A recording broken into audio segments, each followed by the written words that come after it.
अब मैं आपको बात बताने जा रहा हूँ जम्मू कश्मीर चुनाव की, विधानसभा का चुनाव अनाउंस हुआ, उसके बाद राहुल गांधी खड़गे साहब सब गए कश्मीर, श्रीनगर, वहाँ जाकर के फारूक अब्दुल्ला, उमर अब्दुल्ला साहब से उन्होंने मुलाकात की और सब बड़ी खुशी खुशी बाहर आए, प्रेस कॉन्फ्रेंस की, उनका गठबंधन हो गया, कोई बड़ी बात नहीं, पहले भी हुआ था।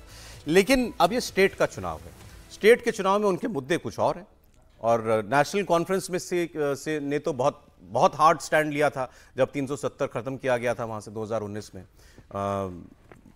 कश्मीर पाकिस्तान से बात होनी चाहिए और हम 370 वापस लाएंगे, 35 से वापस लाएंगे, हम अपना संविधान वापस लाएंगे, कश्मीर का अपना संविधान होता था, हम अपना झंडा वापस लाएंगे। ये सारी की सारी बातें नेशनल कॉन्फ्रेंस ने अपने घोषणा पत्र के अंदर लिखी हुई हैं। वही बातें दोहरा करके अब गृह मंत्री अमित शाह ने राहुल गांधी से सवाल पूछा है, कांग्रेस पार्टी से सवाल पूछा है। वो लिख रहे हैं, सत्ता के लालच में बार बार देश की एकता और सुरक्षा के साथ खेलने वाली कांग्रेस पार्टी ने जम्मू कश्मीर चुनाव में अब्दुल्ला परिवार की नेशनल कॉन्फ्रेंस के साथ गठबंधन करके फिर से अपने मंसूबों को देश के सामने रख दिया है। तो कौन निकालेगा बीजेपी के साथ कितनी बार सरकार में रही है नेशनल कॉन्फ्रेंस में, वही कौन निकालने वाला? अच्छा, वो बात नहीं अभी, ठीक है। तो आगे जो सवाल है, पहला सवाल, क्या कांग्रेस नेशनल कॉन्फ्रेंस के जम्मू कश्मीर में फिर से अलग झंडे के वादे का समर्थन करती है? Tricky question. क्वेश्चन नंबर 2, क्या राहुल गांधी और कांग्रेस पार्टी धारा 370 और आर्टिकल 35A को वापस लाकर जम्मू कश्मीर को फिर से अशांति और आतंकवाद के युग में धकेलने के JKNC के निर्णय का समर्थन करती है? मतलब उनको लगता है JKNC आतंकवाद के युग में धकेलना चाहती है, ठीक है। लेकिन 370 और 35A पर कांग्रेस पार्टी को अपना स्टैंड क्लियर करना चाहिए। अभी तक कांग्रेस पार्टी क्या कहती है वो आपको बताता हूं। कांग्रेस पार्टी कहती है जिस तरीके से 35 से 370 हटा, हम उसका समर्थन नहीं करते। इस सवाल का सीधा जवाब कांग्रेस कभी नहीं देती है कि 370 वापस होना चाहिए या नहीं होना चाहिए, राइट? नहीं, सीधा जवाब यही है कि काहे को हटा दिए। नहीं, जब ये नहीं बोला, नहीं ये बोला नहीं उन्होंने, ये नहीं बोला। जब आप कोई चीज ये कह रहे हैं, मैं बताऊं उसमें अभी कांग्रेस के लिए ट्रिकी सवाल है, नहीं देती सीधा जवाब। नहीं, कांग्रेस ने कल सीधा जवाब दिया। क्या? जो मैंने उनकी प्रेस कॉन्फ्रेंस में सुना है, कौन बोल रहे थे, प्रवक्ता, उन्होंने कहा कि ये तो संसद से उसकी वापसी हो गई है, तो अब ये सवाल पर ही कोई चर्चा का मतलब नहीं है, क्योंकि जो फैसला संसद ने कर लिया है इस पर चर्चा करना बेमानी है। उनसे सवाल बार बार ये पूछा जाता है, मैं आपको वो बात जो बता रहा हूं, वापस लाएंगे, हाँ, इसका जवाब वो नहीं इसका जवाब उन्होंने नहीं। तीसरा सवाल, क्या कांग्रेस कश्मीर के युवाओं के बदले पाकिस्तान के साथ वार्ता करके फिर से अलगाववाद को बढ़ावा देने का समर्थन करती है? कश्मीर की सारी पार्टियां कहती हैं पाकिस्तान से बात करो, हमारी पाकिस्तान से बातचीत बंद है। फिर आगे लिखा है उन्होंने कि क्या आप LOC ट्रेड शुरू करना चाहते हैं? LOC से हम लोग ट्रेड करते आए हैं पाकिस्तान के साथ, बल्कि वहाँ भी मुजफ्फराबाद बॉर्डर है, वहाँ से ट्रक जो है आते जाते थे, फिर उसमें लगा कि नहीं, इससे तो आतंकवादी भी कई बार आ जाते हैं, हथियार भी आ जाते हैं, ड्रग्स आ जाती हैं, तो फिर उसको बंद कर दिया गया था। इस तरीके के सारे सवाल भेजे गए हैं कि सरकारी नौकरियों में आरक्षण अब मिलने लगा है, तो क्या आप आरक्षण बंद करवाना चाहते हैं? ये कि कई आतंकवादियों को या आतंकी सोच रखने वालों को या अलगाववादी सोच रखने वाले लोग सरकारी नौकरियों में, और खासतौर पर शिक्षक, स्कूलों में, कॉलेजों में ऐसे सोच वाले लोग जो हैं उस वक्त नौकरी में रहा करते थे। 370 के बाद बहुत से ऐसे लोगों को जो खास तौर पर जमात इस्लामी से जुड़े हुए थे, जमात इस्लामी से, उनको वीन आउट करके निकाला गया। क्या आप दोबारा ये करना चाहते हैं? इसके बाद जो मैंने आपको बताया था कि गुज्जर बकरवाल पहाड़ियों को आरक्षण मिलने लगा है, क्या आप उसको समाप्त करना चाहते हैं? क्या आप ये तो मुझे भी खटका था अचानक से, मुझे पता नहीं था, ये बहुत कॉमन हो तो आप बताइएगा। शंकराचार्य पर्वत है, इतना मैं जानता हूं, शंकराचार्य पर्वत को तख्त सुलेमान कहते हैं, ये मुझे नहीं पता था, अभी मैंने सुना। हरी पर्वत को, नहीं, हरी पर्वत को अलग, हरी पर्वत को कोहे मारान कहते हैं। तो वे पूछ रहे हैं क्या आप शंकराचार्य पर्वत को फिर से को तख्ते सुलेमान कहलाना चाहते हैं, हरी पर्वत को कोहेमरान कहलाना चाहते हैं? तो ये उनके सवाल हैं, मैंने 7-8 तो आपके सामने पढ़ी दिए हैं। 10 सवाल हैं। जी हाँ, योगी जी की बात इस पर सुन लेते हैं। योगी आदित्यनाथ जी ने ये ऐसे इन्हीं बातों को शब्दों में कांग्रेस पार्टी से पूछा है। कांग्रेस ने Abdullah and sons family private limited की नेशनल कॉन्फ्रेंस के साथ गठबंधन करके फिर से अपने राष्ट्र विरोधी मंसूबों को देश के सामने रख दिया है। श्री राहुल गांधी से पूछना चाहता हूं कि क्या कांग्रेस नेशनल कॉन्फ्रेंस के जम्मू कश्मीर में फिर से अलग झंडे की घोषणा का समर्थन करती है? क्या राहुल गांधी और कांग्रेस पार्टी धारा 370 और आर्टिकल 35A को वापस लाकर जम्मू कश्मीर को फिर से अशांति और आतंकवाद के युग में धकेलने के जम्मू कश्मीर नेशनल कॉन्फ्रेंस के घोषणा का समर्थन करती है। अवधेश जी, सवाल ये उचित है? देखिए, भारतीय जनता पार्टी सवाल करे न करे, हम लोग, मैं तो इस किस्सा कुर्सी में सब विषय उठा चुका हूं हम लोग अपने डिबेट में। देखिए, इस समय सिचुएशन ये है कि जो नेशनल कॉन्फ्रेंस का जो घोषणा पत्र है उसमें 3 बड़े भाग हैं। पहला तो ये है कि किसी विषय को धीरे से उसको इस्लामाबाद, कट्टर जिहाद और मजहब बना करके जम्मू कश्मीर में एक भावना बनाई जाए कि ये इस्लामिक पहचान के साथ जम्मू कश्मीर जुड़ी रही है, जो खत्म हो रही है, उसके आधार पर इसमें परिवर्तन की कोशिश हो।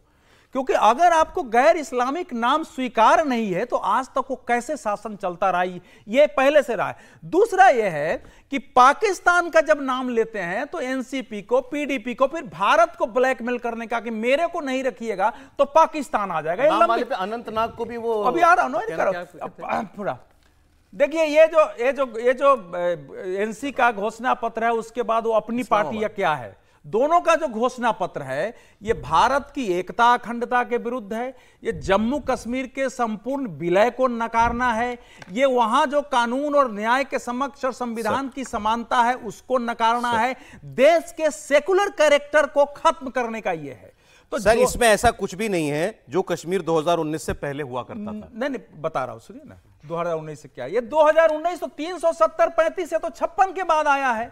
ये कह रहे हैं कि हम 1953 के पहले की स्थिति लगाएंगे उनके घोषणा पत्र में, और सन 2000 में हमने जो स्वायत्तता का प्रस्ताव पारित किया था विधानसभा में उसको लागू करेंगे, जिसको कांग्रेस पार्टी, बीजेपी दोनों ने खारिज किया था।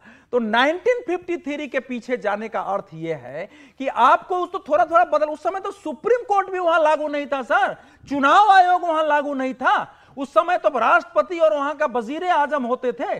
तो उस दिशा में ले जाना, और जो शंकराचार्य पर्वत है या हरि पर्वत है उसको मुस्लिम नाम देना, यह संकेत है कि उसी के आधार पर इस्लामिक पहचान है कश्मीर की, वो उस दिशा में ले जाना यह बहुत खतरनाक मनोवृत्ति है, सेकुलर विरोधी है। तीसरी बात यह है कि जो जम्मू कश्मीर था उसमें तो भारत का नागरिक कानून लागू नहीं था। यहां दलितों की बात हो रही है देश में, जो वाल्मीकि वहां ले जाए गए वो चाहे पीएचडी भी कर लेंगे तो उनका काम केवल सफाई ही करना रह जाएगा। तो क्या फिर से उसी स्थिति में ले जाना ये चाहते हैं? तो ये मुझे तो हैरत है कि इस देश में अभी तक इस घोषणा के विरुद्ध देश खड़ा क्यों नहीं हो रहा है। ये हम लोग किस्सा कुर्सी में 2 बार इस विषय को उठा चुके। लास्ट एक बात लास्ट यह है कि कांग्रेस पार्टी भले कह रही है कि हमारा अपना घोषणा पत्र होगा, लेकिन उसको क्लियर तो करना पड़ेगा ना कि क्या वो जम्मू कश्मीर को इस्लामिक पहचान से मानती है या भारत का अंग मानती है। बीजेपी ने किया था जब महबूबा मुफ्ती के साथ बनाई थी सरकार। बीजेपी ने महबूबा मुफ्ती के सरकार बनाई, उस पर प्रश्न उठे, लेकिन उसने समर्थन वापस लिया, महबूबा मुफ्ती को जेल में भी डाला। आप लोग एक पक्ष बात कर रहे हैं, ये हद हो गई। ये बीजेपी ने सरकार वहां बनाई थी, तो ये एक पक्षी बात होगी। जैसे पाकिस्तान है, पाकिस्तान पर कह रहा था कि मोदी जी 15 को। अच्छा, मैं दूसरी बात पूछ रहा हूं ना आपसे, चलिए ये तो एक बात होगी। मैं कह रहा हूं कि इसमें से ऐसा क्या है जो इनके घोषणा पत्र में, अच्छा ये तो मैं नेशनल कॉन्फ्रेंस वालों से पूछता हूं, भाई तुम स्टेट में सरकार में आओगे, तुम 35 से 370 कैसे ले लोगे वापस, कैसे कर लोगे? पाकिस्तान से बात कैसे कर लोगे? आरक्षण कैसे बढ़ा दोगे? 1953 अगर हो गया तो कर सकते हैं। अरे कैसे? असेंबली अपने आप कर लेगी। 1953 के पहले का सिचुएशन हो जाएगा। सुनिए 1953 के पहले का हो जाएगा तो वो कर सकते हैं। Sir, existing Jammu Kashmir assembly कैसे कर लेंगे? वो बात है, तो आज हमको लग रहा है ना, उनको बोलने दीजिए, वो जो भी दावे कर रहे हैं करने दीजिए। उस पर सवाल तो उठेगा, लड़ाई का विषय तो है। They can do it. ना, ये थोड़ा आप गलत कह रहे हैं। अगर नहीं कर पाते तो 5 अगस्त 2019 के पहले करके दिखा दिया था ना। मैं फिर सर पोस्ट 370 एब्रोगेशन बात कर रहा हूं, इसीलिए तो मैं कह रहा हूं, अगर ये बात सही है और ये बात कह रहे हैं और उसको कांग्रेस जाकर राहुल गांधी वहां अपने पुराने दोस्त परिवार से मिल रहे हैं, फारूक अब्दुल्ला की बेटी ने जो फोटो डाली वो अपनी दोस्ती वाली, परिवार की दोस्ती वाली फोटो डाली जिस दिन राहुल गांधी वहां गए थे, तो आप भारतीय जनता पार्टी के साथ एक पॉलिटिकल जो रिलेशन है, समझौता है, और एक जो पर्सनल पारिवारिक संबंध, दोनों को एक मत कीजिए। पहले तो नेशनल कॉन्फ्रेंस का और कांग्रेस का, यानी गांधी परिवार और अब्दुल्ला परिवार का पारिवारिक रिश्ता है, वो थोड़ा सा उसको थोड़ा अलग रखिए। अब दूसरी बात, आपने ये सवाल खड़ा किया पीडीपी से क्यों मिले। पीडीपी से मिलना ही इसलिए जरूरी था क्योंकि आप 370 खत्म करने के लिए आपको रास्ता खोजना था। जितने अलगाववादियों पर कार्रवाई हुई है, जितनी हुर्रियत पर कार्रवाई हुई है, उस सब के तार वहां जुड़ते हैं। और ये मेरी अपनी जानकारी है, पीडीपी ने सबसे ज्यादा शिक्षकों को भर्ती किया था जो पीडीपी का कैडर था, जो बाकायदा पत्थरबाजी अलगाववादी घटनाओं में एक शील्ड के तौर पर, कवर के तौर पर काम करता था। Transport department, intelligence department, police department और ये शिक्षक, ये सब जगह से लोगों को चुन चुन के निकाला गया है। इनकी रिपोर्ट तैयार की गई है और दोनों के अपने अपने हित थे। पीडीपी चाहती थी कि अलगाववादियों को बचा ले। आपको याद होगा एक बहुत खतरनाक अलगाववादी उस वक्त बचा लिया गया था, उसको जेल जाने से रोक लिया गया था, उसके बाद उन सबको जेल भेजा गया। तो हम ये कह रहे हैं कि अगर राजनीति कोई करेगा तो आज नहीं तो कल पॉलिटिकल समझौते हो सकते हैं, लेकिन वो बात नहीं करेंगे क्या, कहेंगे नहीं क्या कि ये देश विरोधी है। अगर वो कह रहे हैं कि और पाकिस्तान से बात क्यों होगी, हमारी अपनी पॉलिसी है, तभी तो हम इस स्थिति में पहुंच पाए हैं ना, क्यों बात होनी चाहिए। चेक पोस्ट उस वक्त के, फिर वही 2014 की बात कर रहा हूं जब कश्मीर में बीजेपी की सरकार बन गई थी मुफ्ती के साथ, यह आरोप था कि नहीं था कि चेक पोस्ट पर सिक्योरिटी कम कर दी गई थी, गाड़ियां नहीं रोकी जाती थी। नहीं, मैं तो कह ही रहा हूं, मैंने तो कहा ना कि एक भाई तो ट्रक में बैठ के आ गया था। महबूबा ने पूरी कोशिश की उस दौरान की कि हम अपना वो नेटवर्क अलगाववादियों का वो मजबूत करें। सर ये हिपोक्रेसी है, उनको सरकार बनानी थी तो सब भूल गए थे, आज इनको बनानी है तो इनको कुछ नहीं दिख रहा है।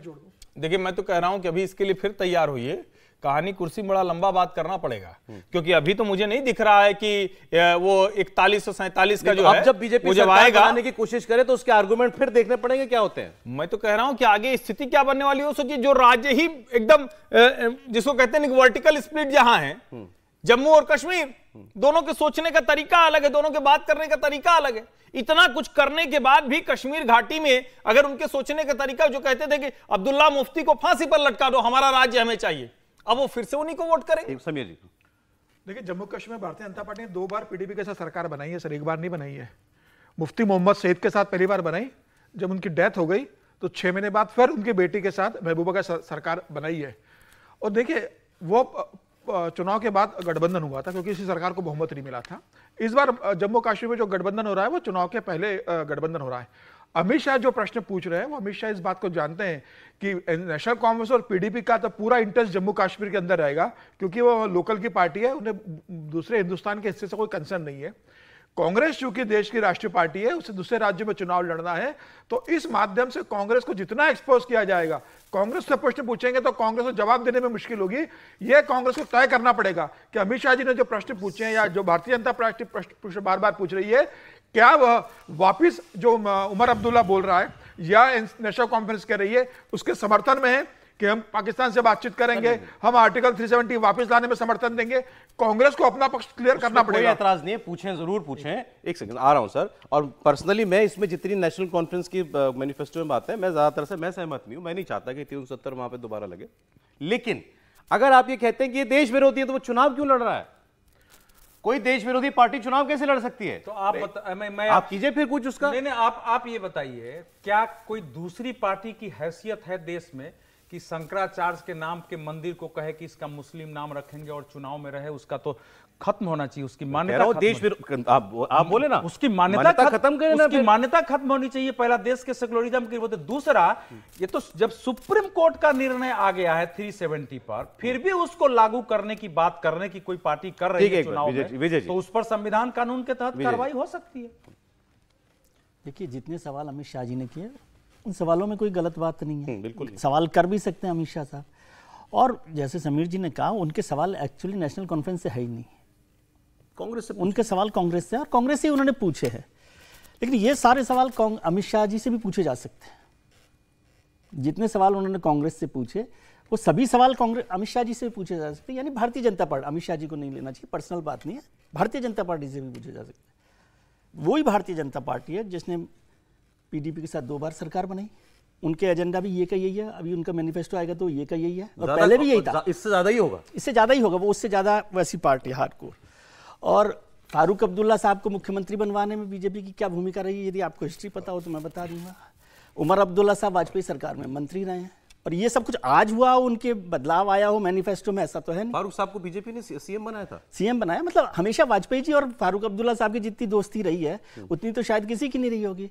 और यदि आप कांग्रेस परिवार और अब्दुल्ला परिवार को पारिवारिक कहते हो तो शायद आपको नहीं पता होगा कि शेख अब्दुल्ला को सबसे ज्यादा समय जेल में कांग्रेस की वजह से रहना पड़ा। लेकिन परिवार को इससे मैं जोड़ता नहीं, परिवार में कौन आपसे दोस्ती रखता है नहीं रखता है, तो वो सवाल बीजेपी से भी हो सकते हैं, पहली बात। दूसरी बात फैक्ट क्या है जो आपने कहा कि भाई अब जब 370 हट गया है तो कोई नेशनल कॉन्फ्रेंस इसको वापस ला सकती है, असेंबली का स्टेटस चेंज कर सकती है, कुछ भी नहीं हो सकता। ये तो सारे राष्ट्रीय विषय है ना, संसद का विषय है, तो ये बेमानी विषय हो गए एक तरह से, पहली बात। दूसरी बात, क्या अब भारतीय जनता पार्टी ये गारंटी दे सकती है कि चुनाव नतीजे आएंगे तो वो नेशनल कॉन्फ्रेंस, पीडीपी या कोई ऐसी सेपरेटिस्ट पार्टी के साथ नहीं जाएगी? तो उन्होंने तो कहा ऐसा कुछ, ऐसा हो भी सकता है। तो एक ये सवाल है, नहीं फिर कैसे बात होगी? तो ये बात हो रही है। फिर दूसरी बात पाकिस्तान को लेकर, पाकिस्तान पे हम लोग बड़ा सेंसिटिव होते हैं। वाजपेयी जी की पाकिस्तान और कश्मीर की पॉलिसी पढ़ लीजिए।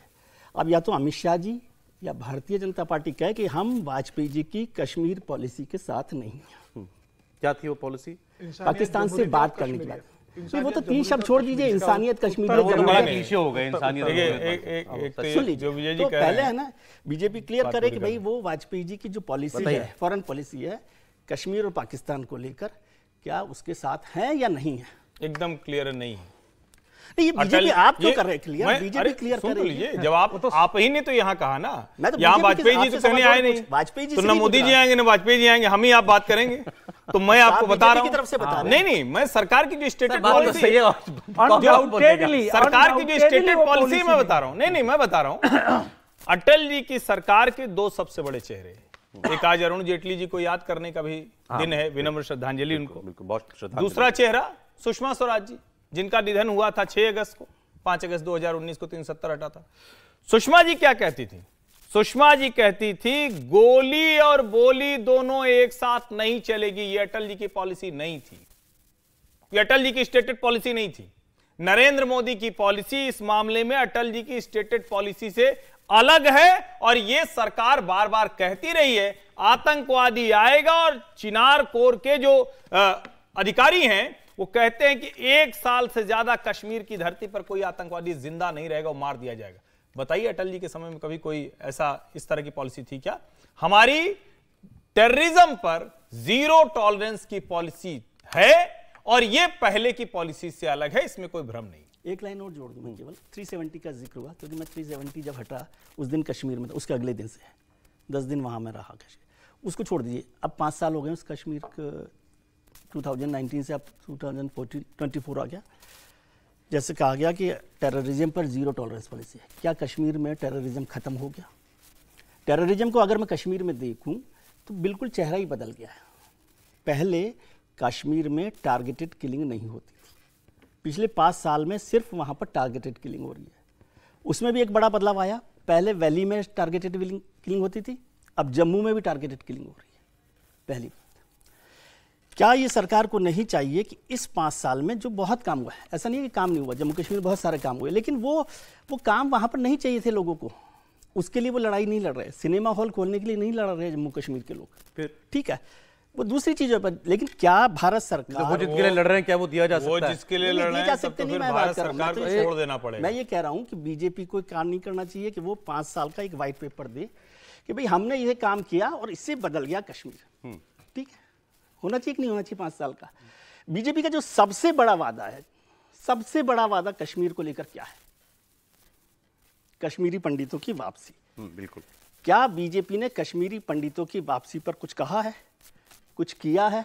या आज जब वो चुनाव में जाएगी तो क्या वो वादा करेगी फिर से कि कश्मीरी पंडितों की वापसी हो? ऐसा है कि विजय त्रिवेदी जी, हम लोगों ने अभी नेशनल कॉन्फ्रेंस की घोषणा पत्र पर बात शुरू की।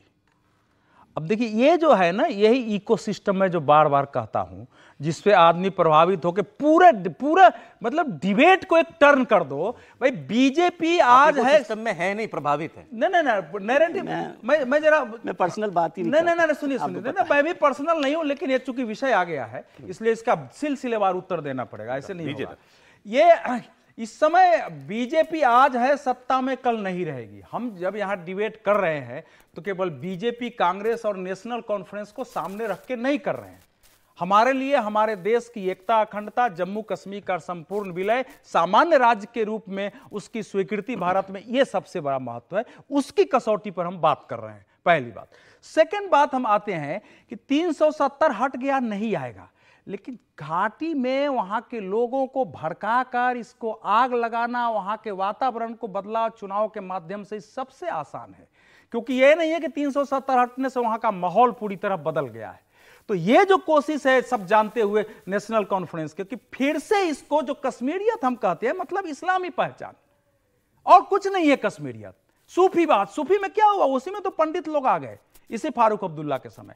तो वो जो स्थिति है, ये खतरनाक है कि तुम्हारा हक तो 1953 के पहले था, वो तुम्हारी असली कश्मीरियत थी, शंकराचार्य पर्वत तुम्हारा, तो वो आग लगाने के बाद। अब तीसरी बात जो ये बार बार उठा रहे पाकिस्तान के साथ, देखिए ये भारत की अभी तक की गलत पॉलिसी रही, जिसको नरेंद्र मोदी ने कंप्लीट खत्म कर दिया। 2015 में हो गए, उसके बाद से खत्म कर दिया। कश्मीर में पाकिस्तान कोई पार्टी है ही नहीं। कश्मीर के महाराजा हरि सिंह ने उसी इंस्ट्रूमेंट पर साइन किया था जिसमें भारत के 542 अन्य रियासतों पर साइन हुआ था। ये तो नेहरू जी ने, जिसको उनको जेल में बाद में डालना पड़ा, समझे नहीं कि मुसलमान है, हमारा हक है, इसलिए शेख अब्दुल्ला को। सर ब्रेक का वक्त हो गया जी। तो सुनिए, तो इसीलिए पाकिस्तान से एक ही बात है कि हमारा जो तुमने ऑक्युपाई किया हुआ है उसको कब खाली करोगे। किसी भी सूरत में पाकिस्तान, टेरर सिनारियो बदल गया सर, अब मेरे को बहुत छोटे छोटे जम्मू कश्मीर के साथ उसका कोई हमारा रिश्ता नहीं। टेरर सिनारियो बदल गया, टेरर सिनारियो 90% घटा है। ये जो बता रहे हैं 90% जो है आंकड़े बताते हैं खत्म। आप कश्मीरी पंडित, पत्थरबाजी नहीं होती सच। कश्मीर, देखिए ऐसा है, कश्मीरी पंडित के बारे में भाजपा को कटघरे में हम खड़ा कर सकते हैं, लेकिन कश्मीरी पंडित के लिए कुछ अगर काम हुआ है तो इसी सरकार में 4200 लोग तो नौकरियों में। चलिए, इसके लिए तो हमें अलग डिबेट चाहिए कश्मीर पर, क्योंकि बहुत सारे सुरक्षा की कोशिश हो रही है। सर ब्रेक का समय। एक लाइन सिर्फ, कश्मीरी पंडितों पर जब सवाल आता है तो ये घाटी के मुसलमानों पर सबसे बड़ा सवाल है। और ये भी सवाल आता है कि जहां मुस्लिम बहुल हो जाएगा, क्या वहां डेमोक्रेसी का तरीका बदल जाएगा? वहां तो जो लोग रहते हैं वही रहते हैं। ये बात तो करना पड़ेगा ना भाई। वहां से आदमी बैठ के पूरे देश को कुछ कह देता है, तो हमें बात तो करना पड़ेगा ना। डेमोग्राफी बदलकर पंडितों को ले जाएंगे, ये वादा नहीं था ना। डेमोग्राफी की कहां बात हो? वो तो वहां रहेंगे जो रह रहे हैं। मैं उनकी ही तो बात कर रहा हूं। क्या उनमें से जितने लोग जिन्होंने कश्मीरी पंडितों के घर कब्जे कर रखे, बुलाया क्या इतने दिनों में? तो पंडित, ये भी तो बात होनी चाहिए। आप सुनिए बात को, ये कश्मीरी पंडित यही इसी सरकार से कहते हैं सरकार, तुम हमको वहां क्यों भेजना चाहते हो? यही तो मैं कह रहा हूं, सरकार ऐसे भेज दे तो मुश्किल में आ जाएंगे ना। ठीक है।